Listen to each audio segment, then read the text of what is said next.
there is a part of a person that could, I think, rebel against the kind of reduction of personality that seems to occur as you just humbly fulfill the role of your job. But there's also total freedom that occurs when you do that. So you're just focused on doing the best work that you can.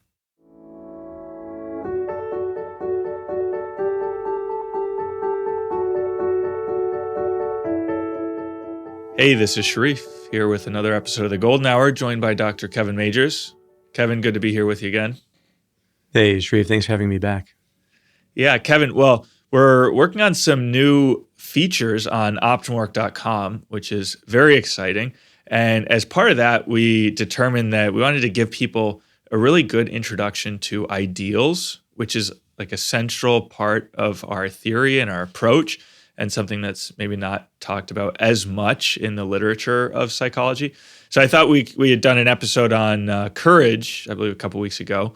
And so I wanted to follow up and discuss some more ideals with you. How's that sound? Yeah, sounds great. Okay, maybe this Isn't that one, the whole point of optimal work?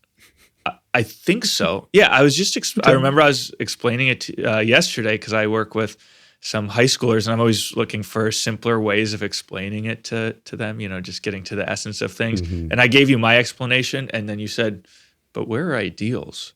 And so that made an impact on me. So I always have to keep ideals front and center. Yeah, that's always the mission we say on our website, I believe, of Optimal Work is to help people challenge themselves according to their highest ideals in each hour of work and life. That's right. Yeah. And life. Okay. We added that. That's probably not on the website. Yeah, it's probably not on the website, but that's the real goal. People think of optimal work as being about productivity, and we always have to tell people it's not. It's about actually transforming the way you work so that you can grow in ideals and the person you most want to be. Yeah. And so one ideal that we can talk about today and do a kind of deep dive into is humility, which is, I think, a very interesting ideal for us to be looking at.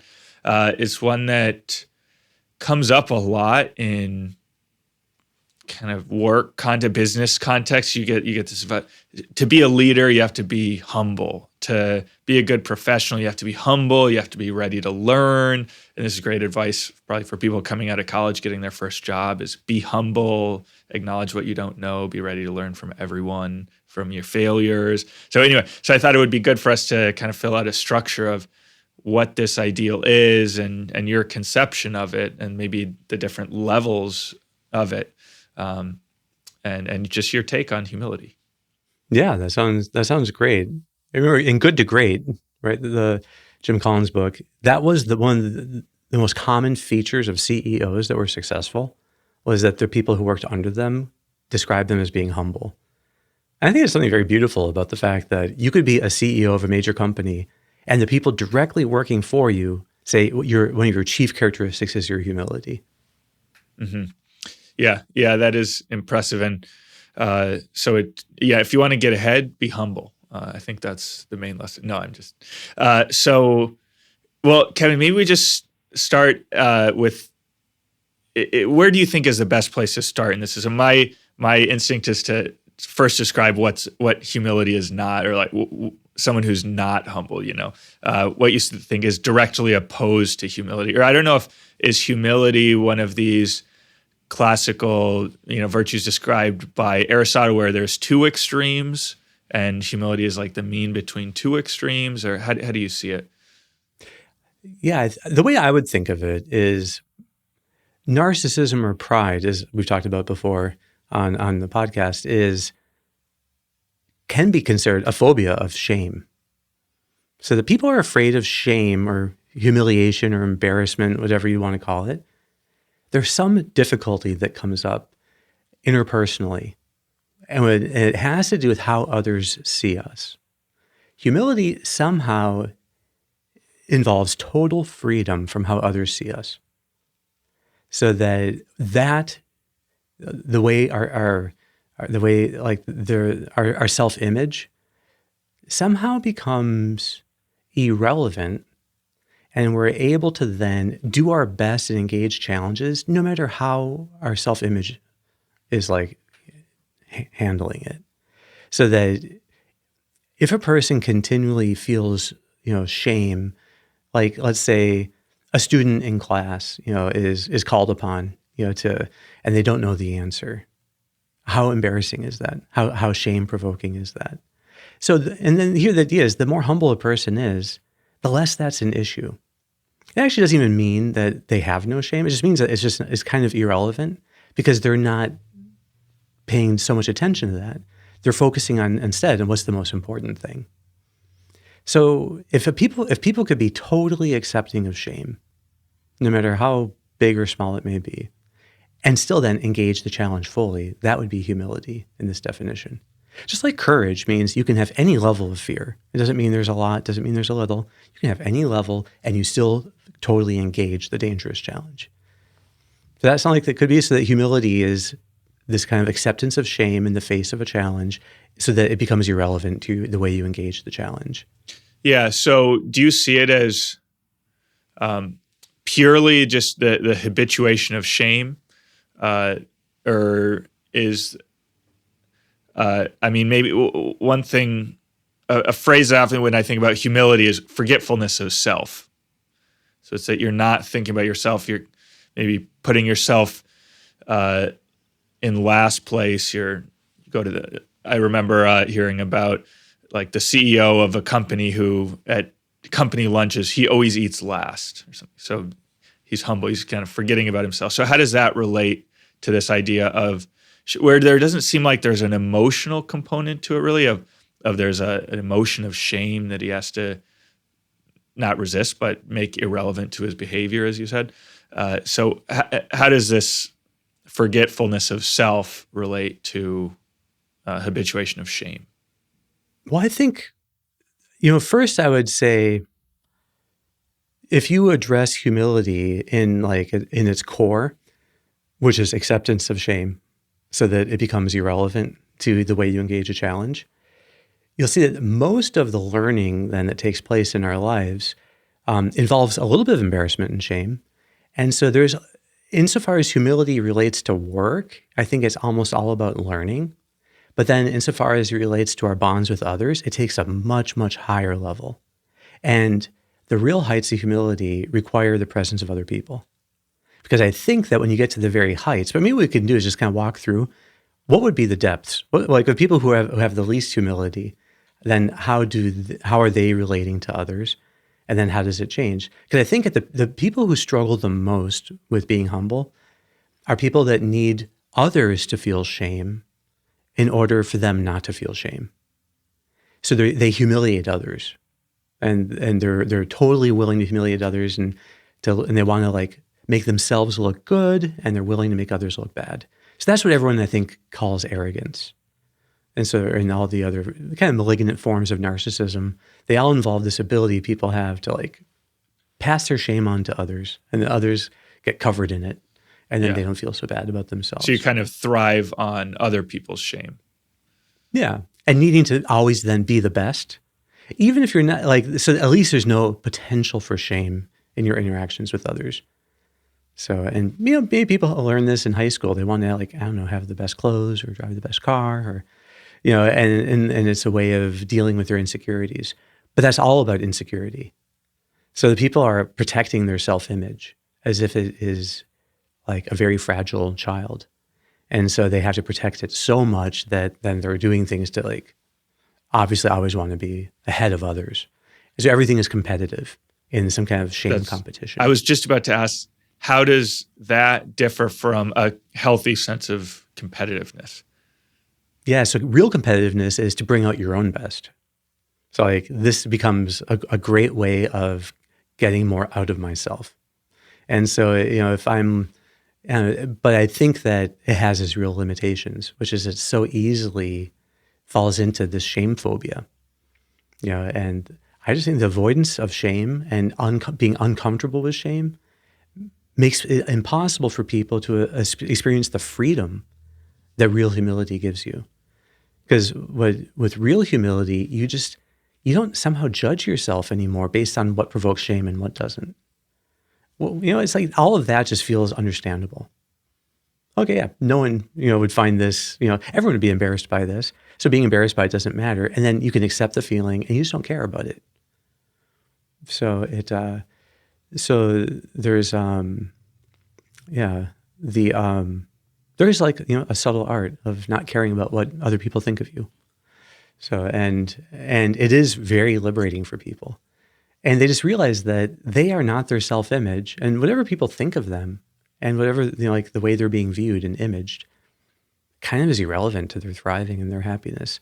That real happiness comes from the good work that they do and the bonds that they form, not from how they're seen. So I think at the lower levels, people are really dependent on their self-image and protecting it, and then even needing to put down others. And that also means that even if you're not willing to put down others, maybe there's like, okay, a step above that is that people can be externally humble, but internally still dread humiliations. So, and that's probably where most of us live. So, that we do dread things that are humiliating. Admitting mistakes can be very hard then because it's humiliating. Apologizing can be hard because it's humiliating. Being corrected by someone else can be hard because it's humiliating. So I think those are the things where most people are going to get the best initial practice. Learning to love the process of improving so much that they start to see everything that could be humiliating as really the next step of growth. And so it's like a student in class. If a guy were always raising his hand and saying things to the professor just to look good, well, he wouldn't be growing, he wouldn't be learning. But if he were to make his ignorance known and then let the professor answer it, then he would actually grow. And that's the hurdle people have to get over. Not being humiliated by learning. And gradually then fewer and fewer things humiliate people because they're eager to learn and they're eager to improve. I mean, if you're really eager to improve, what would humiliate you? You'd want to be humiliated. I mean, because that's always an opportunity to learn. You'd want your weaknesses to become apparent, or your ignorance. And there might be something about humiliation that it'd be hard to directly want it, but I think it's possible actually. That you, and it comes through experience too, that you're not harmed by it. Yeah, it's like the embarrassment, it hurts. I mean, the height of embarrassment, I think people kind of want to like lie on the floor. I don't know if you've ever gotten super embarrassed, but I think the urge that people have physically when they're really embarrassed is to hide, like to lie down on the floor and hide. And so, yeah, no one wants that, but you can actually learn to have fun with it and to treat it with humor and to make the most of it and then to learn. So I think, and that becomes an incredible strength because that means you're just not afraid of things that would be embarrassing anymore. So not performing well in public or messing something up and do whatever thought experiments in your mind you need to do. Imagine scenarios. See if you could learn to love that feeling as an opportunity to learn. And the adrenaline you get when it's happening is going to make that learning go deeper. So these will be really formative. Is that something you do in your practice with, do you do shame exposures? I have done shame exposures to people, or with people. I also, I remember once, actually no, more than once, I've done this with patients when it was even remote, that I would have them type their most embarrassing thing, in the Zoom chat and get ready to send it, but don't send it. And I've helped people get over social phobia just from doing that. That they could locate the feeling and it was so real, and then in the end, I never had them send it. Of course, it's not like I dealt with enough people that you hear the embarrassing things people have. There's just not really that wide a range of things. And so sometimes people will be so embarrassed by things and then you hear it and it's like, okay, well, I could see that'd be embarrassing, but I don't change how I think of you because of that. And so I think it's just with a little bit of experience in therapy, and you end up, these things that really embarrass other people are all very common. Yeah. Okay, Kevin. Well, so I think we've covered kind of level one of humility, which is a person's relationship with shame. And you have the very lowest level where the person thrives on other people feeling shame. And then this level two where they're, externally, they don't need to project confidence that they don't really have internally, but internally they fear and loathe humiliation. So then we had described before, and following Jim Collins, this idea we had discussed in a business context or a work environment of the humility needed to be a good worker, a good leader, to be learning, to be practicing, to be growing. So in some way having a growth mindset, I would say. So is that what you see as being the next level up? Yeah, I think that's exactly right. So the self-image that people form and that they try to protect ends up being a fixed mindset. So it doesn't grow with them. And it identifies them with non-essential things, certain status markers. And so letting go of all status markers or all points of comparison with others, just focusing on your own growth, like the student in class, just focusing on what can I be learning here, not how am I appearing. Okay, there is, I think, a very deep kind of growth that occurs when you are open to change, to like almost, you could say, substantial change, so that you're willing to become a role in the service of others in your job.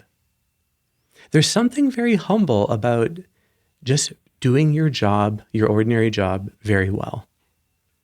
And there is a part of a person that could, I think, rebel against the kind of reduction of personality that seems to occur as you just humbly fulfill the role of your job. But there's also total freedom that occurs when you do that. So you're just focused on doing the best work that you can. So that if you were like, let's say, if you're, any job involves elements of service to others, then it's going to feel like, for one's self-image, it could feel like constraints. And like, I'm capable of all these great things, but then my daily life just has these very humble opportunities to serve others. So it's like, it seems like it's nothing. People that work from home and in the home, they experience this a lot. So like, is like the sum of my life, my professional accolades, because now I'm working, raising children perhaps. Well, I think that actually humility means that we are focusing on how we can grow and serve others. And there is allowing yourself to do that and to become that role in a sense. Does that? Yeah. So I think the chance of like substantial change is terrifying for people. Like, who would I be? Will I lose my identity? It's like, no, you're going to find yourself when you really give yourself. You're going to find a new, more deeper, stable identity with this apparent contraction. Yeah. Yeah. So, okay, so the thing that came to mind as you were talking, and I was really focused just on what you were saying, but the thought popped in my head. I remember maybe the first time I really considered humility was senior year of college. That maybe reflects poorly on me, but was in reading Ray Dalio's Principles. So this is a very successful businessman, and he has his own unique set of principles, which we won't go through right now, at least. And one of them, he puts this big emphasis on finding out what's true. And this is for his business to be more successful, but he also applies it in his personal life. So he says, develop your own ideas and then find the smartest people who are going to think that you're wrong and get their objections, and then change your mind when you see that they're right. So there's a sense that in that context, humility is involved in this search for the truth. So I wonder if you could just speak to the like subjective versus objective or internal, external nature of humility, because earlier we talked about shame, which is this very internal, subjective experience of things that you're trying to avoid. But then now you were just talking about humility, like getting out of yourself, being willing to change for other people, for the bonds outside of yourself. So does humility has this interesting dynamic of being kind of internal and related to shame, but also related to some external good, like in that case, truth, or the bonds you have with other people, forgetting about yourself, getting outside of yourself. So I wonder if you could just speak to that dynamic. Yeah, so I think there is this element of humility, and particularly in how we relate to other people, that we experience truthfully the debts we owe to others. So that there is this kind of allowing yourself, the seeming like contraction of self in doing your job really well, and in taking on that role. And there is something objective in that, what it means to actually do this job very well and to actually provide the best service and to constantly be correcting how you do that so that you are truly giving them the best service possible. I think there's another sense in which humility and truth go together, in that ultimately what matters in life are the bonds that we have developed. So there is something about bonds with others that allow us to transcend ourselves and to be somehow greater than we could potentially be otherwise. So when I think of magnanimity is basically the ideal of how to surpass yourself. And magnanimity particularly changes and deepens our ability to form bonds with others. And that's where I see magnanimity really is three things. The first is sincerity in seeking the good of the other and the bond.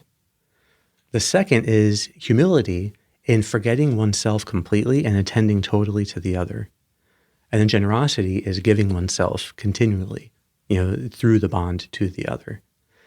So in that sense, humility is like the linchpin of it. So humility then is our ability to let go of the thought of self, which at its lowest level is self-image that we're trying to burnish and protect. But then even at higher levels of development, it still is a self-regard or a self-centeredness in our thoughts. But the deeper our bonds with others grow, the more then we are living for the others. Assuming these are bonds, with trustworthy people, real humility then can only develop to the extent that you do hope and trust in the other to be there, so that it's secure for you to let go of your self-regard and give that regard to the other while they let go of their self-regard and give their regard to you. So there's this mutual sharing of attention that takes place in every bond to some extent. But clearly, in the more principal bonds in your life, it's going to be more noticeable. So if humility really is about attention, then, and it's about letting your attention, one thing is, it becomes like mindfulness in a bond. So humility in this regard is purely mindfulness in the setting of a bond. Your attention totally on the other, not on self. And if your thoughts do happen to go back to yourself, you recognize it, and then you release it, and then you re-anchor your attention back on the other. And again, I say that this has to be the people who are trustworthy. So before you bond with someone, if you have a choice in the matter, you want to make sure this is a person who can be trusted to also give their attention to you. So it's not a one-way street, and you're not being taken advantage of. Sometimes the thing that people have to do is get a safe distance from the other. But I'm talking about this in the case of people where the people are trustworthy. Then humility can develop as this forgetfulness of self. And it can be a wonderful thing to see. I think this happens chemically when people get infatuated. So as people are, and really it's only when people are very young do they get infatuated. As your prefrontal cortex develops, that doesn't happen as much. But that is just a process where the other person has gripped the other person's attention. So they do think about the other a lot. Now, there's probably still a lot of self-regard in that, but at least it's like a help in being humble. But the point I was going to make, just to finish this thought here, is that if humility is about then attention in the bond, then and your willingness to give attention to others that you have a bond with, but bonds themselves, I think you could say, are a kind of habitual attention. It's that this other person habitually has some of your attention, that they're in your heart in some way. So humility actually is what makes us bondable, because it allows us to pay attention to others. And so I think this happens all the time in life, that we could deal with others in like a non-bondable way or in a bondable way. So like the way you interact with people in your ordinary life, humility means you never use people, even if it is just to ring up your groceries. It's like you don't use people. There's a potential bondability always.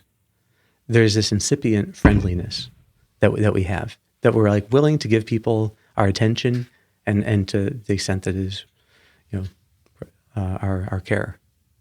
Okay, there, I had to say. Yeah. Well, Kevin, I think I think it's a great note to hit for us, because we're always talking about how, ideals and bonds. Ideals are meant to serve bonds, and everything we're doing in work is meant to serve the bonds that we have with those closest to us. And so, because as you mentioned at the beginning, often work is not about productivity, it's about ideals and it's about bonds. And I think it's a very clear picture then of how humility from the lower levels to the upper levels is all directed and is essential for forming these very deep bonds with those closest to us. So I think it's a great note for us. Yeah, and so in that sense, then hopefully it makes sense too of what it means to rejoice in humiliations or in one's own nothingness and little points of, I don't know, whatever you call them, little mistakes or wretchedness. But there are very holy people who would rejoice in those things. And partly it's because they know that as they experience their own limitations and shortcomings, all that does is gives them less reason to give preferential attention to themselves and a greater desire to attend to others. So it kind of reignites the joy they have in having these bonds that are so stable that they don't have to care about those things. They don't have to pay attention. They can rejoice in those things because really their attention is mostly on the other. And so to the extent that self doesn't then become a preferential object of attention, fine, they're happy with that. So that would be the total height of humility. And I think it's only possible in the setting of the deepest, most trustworthy bonds. Well, Kevin, I think you've set a high standard here for us all to aspire to in living for this ideal of humility. So I know it's like when I'm talking sometimes to people and that you say something, that you explain something like this, and they're like, well, easier said than done. Yeah, exactly. I always have to say, yes, that's true. Yeah, 1 hour at a time. That's right. Awesome. Well, Kevin, I think we're out of time for this week, so we'll come back next week. Great. Thank you, Sharif, for the questions and for your attention.